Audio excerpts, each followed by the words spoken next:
Hej, det er Goodiepal, og dette her er jo en musikbibliotek. Det er et gratis musikbibliotek at anvende. Alle kan tage instrumenter hjem, spille, og det er bare folk afleverer dem tilbage, når de har anvendt dem. Alle instrumenter, jeg nogensinde har spillet på, alt hvad jeg har anvendt i livet mit, er her sendt op til fri afbenyttelse. Vi har den vældig sjældne EMS Reberg.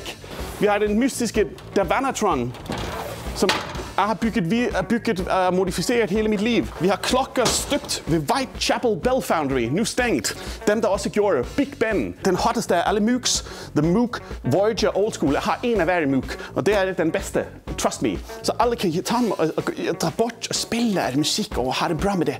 Og så tage dem her, når de er færdige med at gøre noget sådan. Og biblioteket kører 3 år.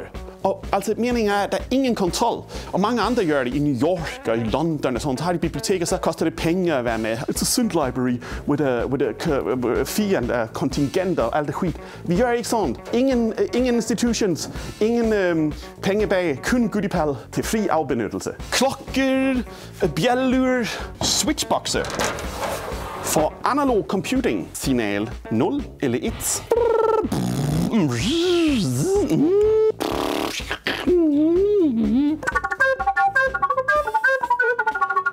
Jeg har samlet og håbet på, at jeg skulle se det derhjemme som en drage på min guldskat og sige, det er mit, det er mit, det er mit. Se mig, jeg er en stor geni, men jeg er den faldende komponist. Livet falder gennem fingrene mine, men jeg kæmper mod det. Alle mine venner i København og sådan, de bor i andelslejligheder, og jeg boede faktisk også selv i en andelslejlighed, men der fik jeg at vide, get the fuck out of my andelslejlighed. Men jeg vil stadig ikke have en andelslejlighed. Jeg bygger noget andet op. Jeg siger, get the fuck into my studio.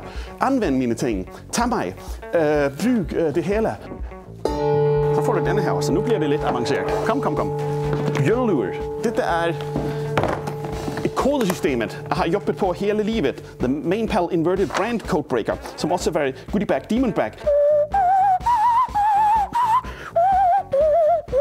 Vi tager no donations. Vi tager ingen donations. Det eneste donation det er, om noget går i stykker, om folk kan reparere det. Jättekul. Men ellers så må jeg jo reparere det selv. Men det er den måde, det fungerer på. Så om du trænger at spille på en af disse instrumenter, der er det ikke sådan, du skal komme her og spille eller noget sådan. Der tager du et instrument hjem til dig selv. Nøglen ligger hos Sunnevu. Du går ned på Sirkus og siger, hej, kan jeg tale med Sunnevu? Jeg tænker en nøgle til disse ting.